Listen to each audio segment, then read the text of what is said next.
Israel ನಮ್ಮ ಮಿತ್ರ ರಾಷ್ಟ್ರ ಅನ್ನೋದ್ರಲ್ಲಿ ಅನುಮಾನವೇ ಇಲ್ಲ. ಅಮೆರಿಕ ಕೈಕೊಟ್ಟಾಗಲೂ ಕೂಡ ಇಸ್ರೇಲ್ ನಮ್ಮ ಜೊತೆ ನಿಂತಿದೆ. ಅದೇ ಇಸ್ರೇಲ್ನಲ್ಲಿ ಮೋಡಿಯನ್ನ ಮಾಡಿದ್ದಾರೆ. ಸಾಲು ಸಾಲು ಒಪ್ಪಂದಗಳಿಗೆ ಅಂಕಿತವನ್ನ ಹಾಕಿದ್ದಾರೆ.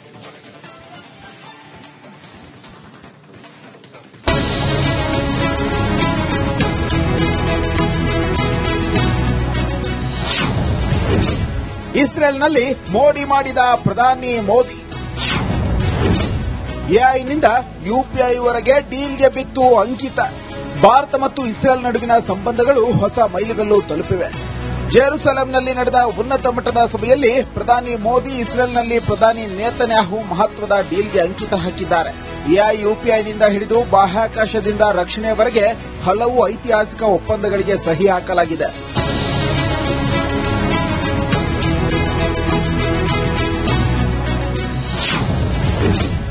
ನಾನು ಹುಟ್ಟಿದ ದಿನವೇ ಇಸ್ರೇಲ್ಗೆ ಭಾರತದ ಮಾನ್ಯತೆ. After all,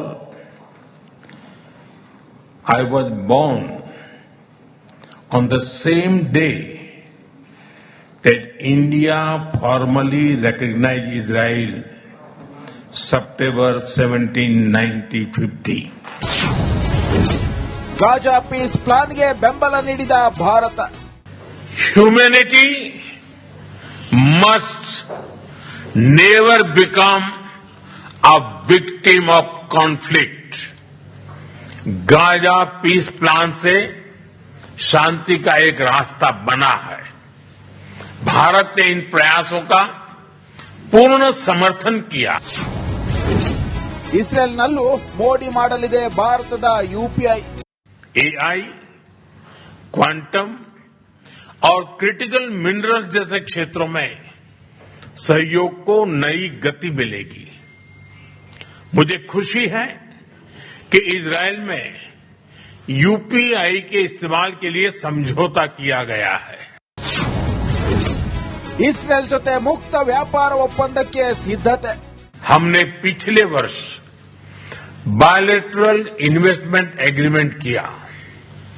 हम शीघ्र ही एक mutually beneficial free trade agreement को भी अंतिम रूप देंगे. ರೈತರಿಗೂ ಸಿಹಿ ಸುದ್ದಿ ಹೊತ್ತು ತಂದ ನರೇಂದ್ರ ಮೋದಿ. ಭಾರತದಲ್ಲಿ ಇಸ್ರೇಲ್ ಕೃಷಿ ಕೇಂದ್ರಗಳ ಸಂಖ್ಯೆಯನ್ನ 100ಕ್ಕೆ ಹೆಚ್ಚಿಸಲು ನಿರ್ಧರಿಸಲಾಗಿದೆ. ದೇಶಾದ್ಯಂತ ಶ್ರೇಷ್ಠತೆಯ ಗ್ರಾಮಗಳನ್ನು ಅಭಿವೃದ್ಧಿಪಡಿಸಲಾಗುವುದು.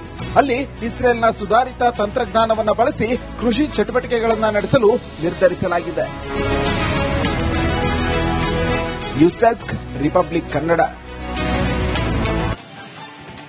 ಇಸ್ರೇಲ್ ನಮ್ಮ ಮಿತ್ರ ರಾಷ್ಟ್ರ ಅನ್ನೋದ್ರಲ್ಲಿ ಅನುಮಾನವೇ ಇಲ್ಲ. ಅಮೆರಿಕ ಕೈಕೊಟ್ಟಾಗಲೂ ಕೂಡ ಇಸ್ರೇಲ್ ನಮ್ಮ ಜೊತೆ ನಿಂತಿದೆ. ಅದೇ ಇಸ್ರೇಲ್ನಲ್ಲಿ ಮೋಡಿಯನ್ನ ಮಾಡಿದ್ದಾರೆ. ಸಾಲು ಸಾಲು ಒಪ್ಪಂದಗಳಿಗೆ ಅಂಕಿತವನ್ನ ಹಾಕಿದ್ದಾರೆ.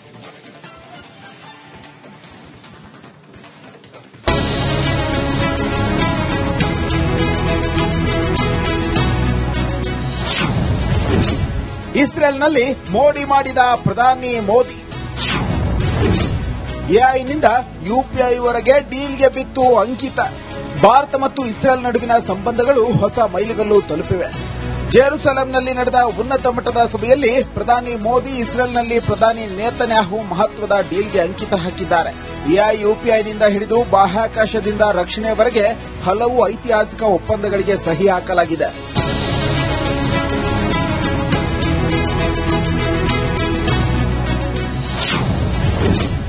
ನಾನು ಹುಟ್ಟಿದ ದಿನವೇ ಇಸ್ರೇಲ್ಗೆ ಭಾರತದ ಮಾನ್ಯತೆ. After all,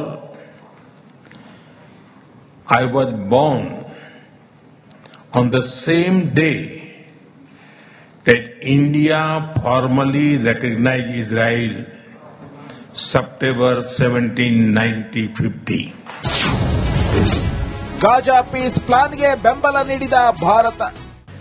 Humanity must never become a victim of conflict. Gaza peace plan से शांति का एक रास्ता बना है. भारत ने इन प्रयासों का पूर्ण समर्थन किया. ಇಸ್ರೇಲ್ನಲ್ಲೂ ಮೋಡಿ ಮಾಡಲಿದೆ ಭಾರತದ ಯುಪಿಐ.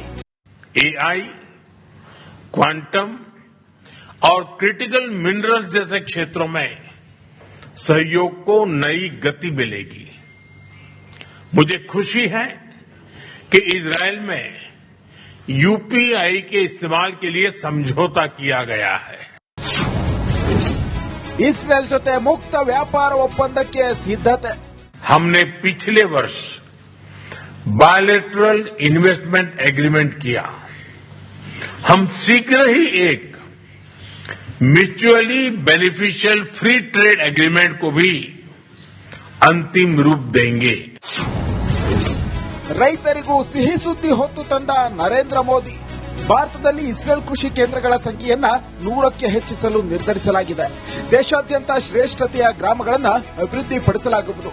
ಅಲ್ಲಿ ಇಸ್ರೇಲ್ನ ಸುಧಾರಿತ ತಂತ್ರಜ್ಞಾನವನ್ನು ಬಳಸಿ ಕೃಷಿ ಚಟುವಟಿಕೆಗಳನ್ನು ನಡೆಸಲು ನಿರ್ಧರಿಸಲಾಗಿದೆ। News desk, republic Kannada. Israel ನಮ್ಮ ಮಿತ್ರ ರಾಷ್ಟ್ರ ಅನ್ನೋದ್ರಲ್ಲಿ ಅನುಮಾನವೇ ಇಲ್ಲ। ಅಮೆರಿಕ ಕೈಕೊಟ್ಟಾಗಲೂ ಕೂಡ ಇಸ್ರೇಲ್ ನಮ್ಮ ಜೊತೆ ನಿಂತಿದೆ। ಅದೇ ಇಸ್ರೇಲ್ನಲ್ಲಿ ಮೋಡಿಯನ್ನ ಮಾಡಿದ್ದಾರೆ। ಸಾಲು ಸಾಲು ಒಪ್ಪಂದಗಳಿಗೆ ಅಂಕಿತವನ್ನ ಹಾಕಿದ್ದಾರೆ।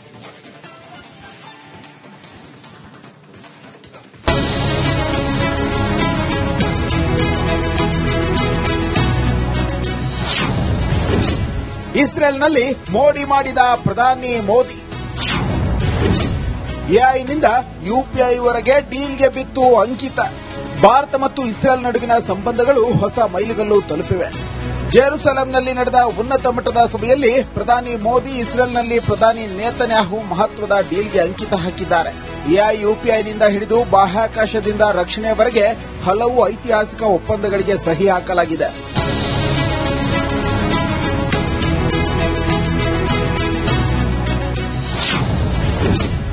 ನಾನು ಹುಟ್ಟಿದ ದಿನವೇ ಇಸ್ರೇಲ್ಗೆ ಭಾರತದ ಮಾನ್ಯತೆ। After all, I was born on the same day that India formally recognized Israel, September 17, 1950. Gaza peace ಪ್ಲಾನ್ಗೆ ಬೆಂಬಲ ನೀಡಿದ Bharat. Humanity must never become a victim of conflict. Gaza peace plan से शांति का एक रास्ता बना है। भारत ने इन प्रयासों का पूर्ण समर्थन किया। ಇಸ್ರೇಲ್ನಲ್ಲೂ ಮೋಡಿ ಮಾಡಲಿದೆ ಭಾರತದ ಯುಪಿಐ। एआई, क्वांटम और क्रिटिकल मिनरल जैसे क्षेत्रों में सहयोग को नई गति मिलेगी। मुझे खुशी है कि इजरायल में यूपीआई के इस्तेमाल के लिए समझौता किया गया है। ಇಸ್ರೇಲ್ ಜೊತೆ ಮುಕ್ತ ವ್ಯಾಪಾರ ಒಪ್ಪಂದಕ್ಕೆ ಸಿದ್ಧತೆ। हमने पिछले वर्ष बायलैटरल इन्वेस्टमेंट एग्रीमेंट किया। हम शीघ्र ही एक mutually beneficial free trade agreement को भी अंतिम रूप देंगे। ರೈತರಿಗೂ ಸಿಹಿ ಸುದ್ದಿ ಹೊತ್ತು ತಂದ ನರೇಂದ್ರ ಮೋದಿ, ಭಾರತದಲ್ಲಿ ಇಸ್ರೇಲ್ ಕೃಷಿ ಕೇಂದ್ರಗಳ ಸಂಖ್ಯೆಯನ್ನ 100ಕ್ಕೆ ಹೆಚ್ಚಿಸಲು ನಿರ್ಧರಿಸಲಾಗಿದೆ।